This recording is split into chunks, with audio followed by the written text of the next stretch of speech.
Day, June 5th, right? And then the official ceremony starts next week, right? So Thursday, we have a couple of kickoff events, right? So an IGN kickoff as well as a Summer Games Fest kickoff. Not quite sure what those entail, what's they're gonna have there. I'm gonna guess a lot of speculation more than anything. I guess right now I'm speculating on speculation. Am I? Well, still, right? I'm guessing a lot of speculation that we're gonna have at those pre-shows. Maybe a trailer or two from some indies. Nothing extensive, nothing that is gonna be announced there. On top of that, why is that making that noise? All right, Friday, they call it day 0. Not much looking to happen on Friday. I'm thinking that Friday is going to be the just a chill day, the day that you get ready to get some E3, and then next weekend, that's when we're really going to get the content, right? Saturday, June 12th. So next Saturday, we're really going to get a boatload of content as far as E3 goes. So they have another showcase at 8 a.m. first thing, the Guerrilla Collective, which is fine. I'm happy for them. I'm happy with that. Really what we're going to be looking forward to is Ubisoft coming through Pacific time, so I'm guessing 3 p.m. Eastern Standard Time. Ubisoft next Saturday is going to have their presentation. Of course, you know they're going to announce the usuals: Assassin's Creed, Ghost Recon, all the usual Ubisoft things. I'm wondering if we're gonna get Splinter Cell. It's been a while. I'm thinking that Splinter Cell, it's about time. We should have a Splinter Cell. I also would not mind something Rayman, right? I think last thing we got was Rayman Legends, and Rayman Legends, I really enjoy Rayman Legends myself personally, right? So I think that we need something else Rayman, and hopefully Ubisoft will come through. Likely what they'll come through with is just Rabbids, right? They'll just bring more and more Rabbids like they always fucking do. They're gonna bring more and more Rabbids and put them into some franchise that we don't need the Rabbids inside of, because that's how that goes, right? That's how that always goes. Now, to be determined, there's a Gearbox presentation. Now, this is interesting, right? Gearbox as a presentation, because they haven't had a presentation before, I don't believe. And when you think of Gearbox, what games do you think of? I think of Borderlands, right? Everybody thinks of Borderlands. And then I think of Aliens, Colonial Marines, and oh wait, no, I also think of Duke Nukem Forever. Ooh, right? I know. I also think of Godfall. Ooh, I know, right? They got one right now, I think. What are they going to present? What does Gearbox have to have an entire presentation at E3? I don't quite understand. Sunday, June 13th. June 3rd. What? What? June what? June what? What did he say? June what?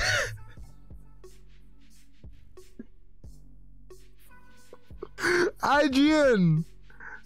Oh shit. June 3rd. What? June 3rd. On June 3rd. June 3rd. We got the Xbox and Bethesda showcase. Now that is one showcase. Normally Xbox and Bethesda have separate showcases, right? But that is one showcase because of the massive news that we had gotten in the past year that Xbox has bought Bethesda for millions of dollars, right? So all of the Bethesda games are now under the Xbox name, the umbrella. And my worry, not a worry, my hope is that we're gonna see some big dick moves from Xbox, right? And by big dick moves, I mean, give me Starfield, Xbox exclusive. Give me Elder Scrolls 6 as Xbox exclusive, right? If you're gonna go ahead and are gonna buy Bethesda, I hope you didn't buy Bethesda for no reason. Give me an exclusive Dishonored game. The next game from Ikumi Nakamura. Give me some of that stuff. I need some of that good shit. Some of that, pump it right into my veins. I need that. Give me that. That is what I need. But besides that, I need more news on a lot of the shit that they announced last year, right? There were a lot of RPGs that they announced last year at E3 on the Xbox that I was very, very excited for. Games from Obsidian, multiple games from Obsidian that I'm waiting to get more news in regards to, right? Their fantasy RPG is something that I've been very, very excited for since they showed the trailer last year in the Xbox. Sorry. Since they showed the trailer last year at the Xbox showcase. 12/15. Looks like we have Square Enix, right? The Square Enix presents. Now, Square Enix, it's interesting, right? Because if you look at the staple of games that we've gotten from Square this year, a lot of misses, right? A lot of misses. We got Avengers. That was a miss. That was a pretty good miss. I guess maybe not a lot of misses now that I'm thinking about it, right? I guess the main misses I was talking about were Outriders and the Avengers, right? Those were the big misses for Square this year. And hopefully they can get back on track. They announced Final Fantasy 16, which is always going to be a boon for them. Final Fantasy is always going to really, really help their case with whatever they have, especially being that we're in this new generation. What they showed off of Final Fantasy 16 was very technically and visually impressive. And I would like to know when PS5 users are going to be able to access that, when I'm going to be able to see some gameplay. Not play it myself because I'm a broke boy, but when I'm going to be able to see some gameplay. It looked really, really good, Final Fantasy 16. It looked to be a bit darker than the past entries, especially the boy bandish 15 that I was neither here nor there about. So hopefully 16 can really push things forward. I want to see more information in regards to that. Other than that, I'm not sure what Square Enix has planned for E3, but I'm very excited. I know that regardless of what they have planned, though, we need to make sure when they're releasing games, right? Because Square Enix seems to be getting into this games as a service thing. They're releasing full games, right? Avengers was bad.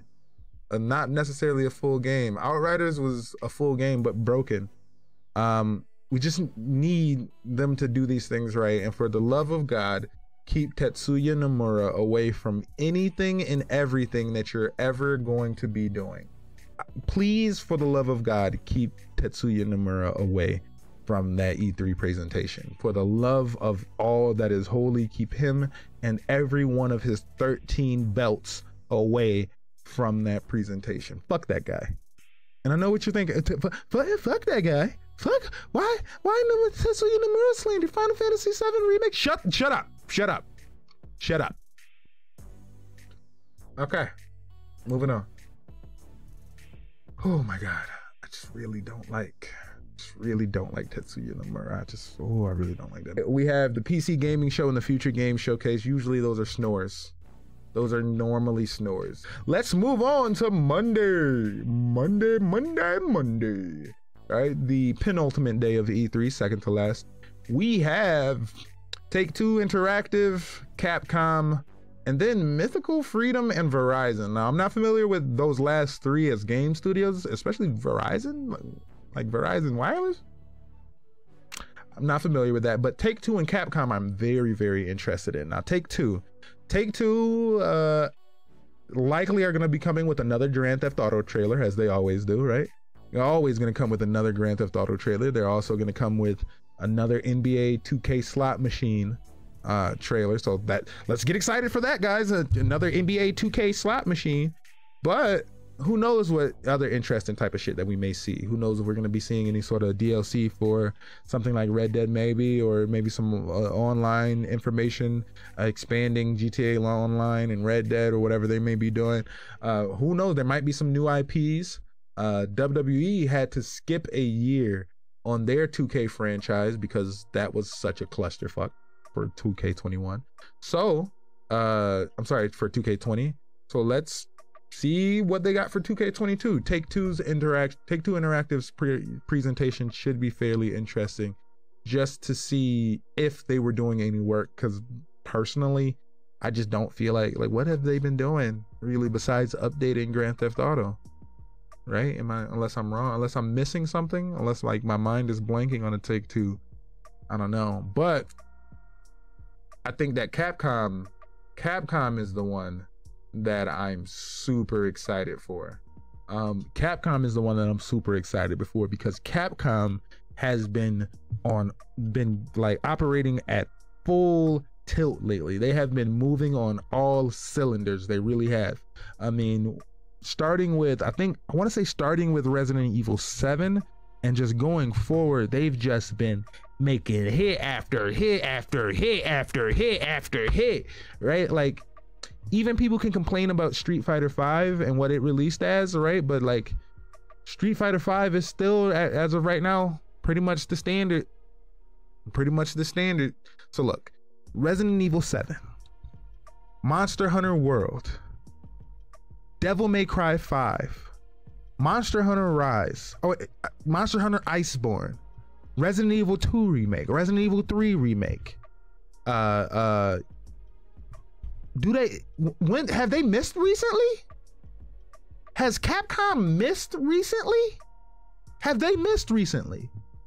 Like, I guess you could say that Resident Evil 3 was not as good as the other remakes, but Capcom, honestly, they haven't missed recently.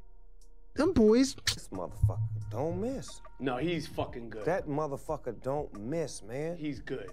In the heat of battle, he don't miss. No. In the heat of controversy, he don't miss. No. What really have they missed on?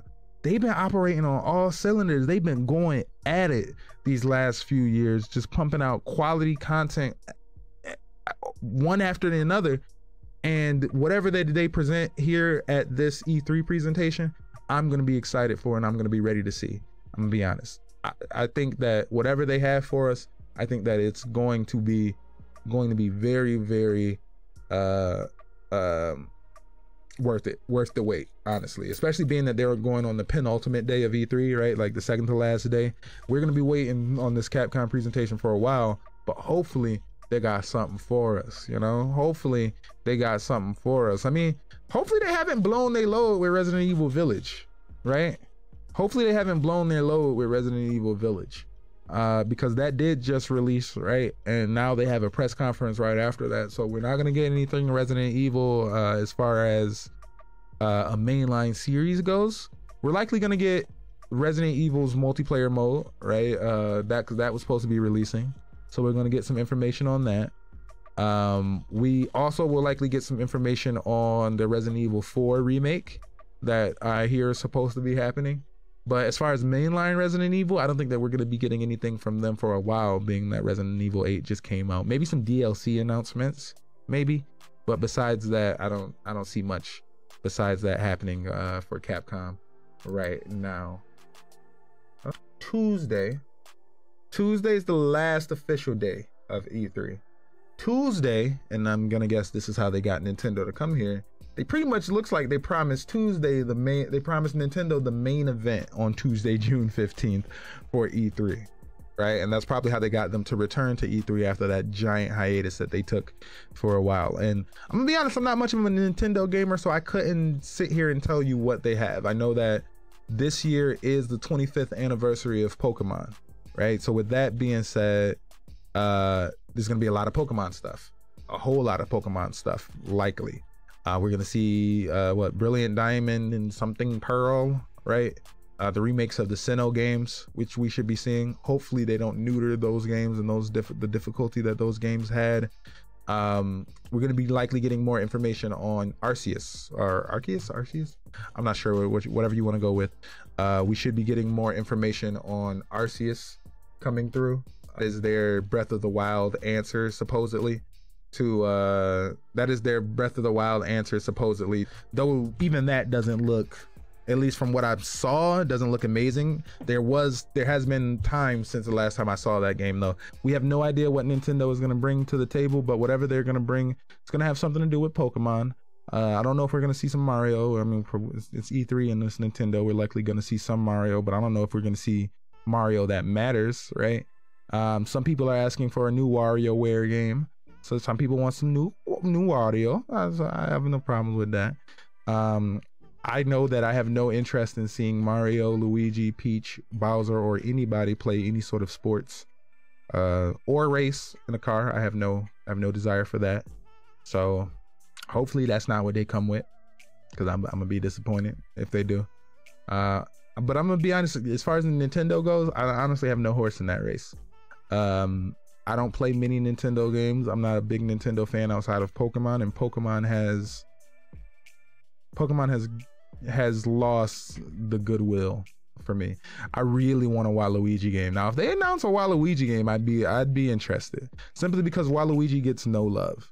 Waluigi gets no fucking love, right? So a full-blown Waluigi's like, yeah, okay, so Luigi gets a mansion. Waluigi would be like sent to like a dream house or something like that, right? Like a Barbie dream house, and he has to like make it terrible. That's what he wants to do, right? Like his goal is to take the nicest spot and make that shit the worst. Like fill it with like ghosts and goblins and ghoulies and shit like that. I'd like that. A reverse Waluigi. I mean, a reverse Luigi's Mansion. I like that. Give me a game where Waluigi discovers his love for Wario. Oh.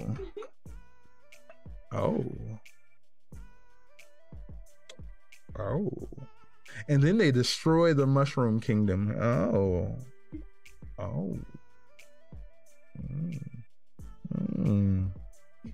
That's spicy. That's spicy. I like that, Mad King. He got ideas. That's why we keep him around.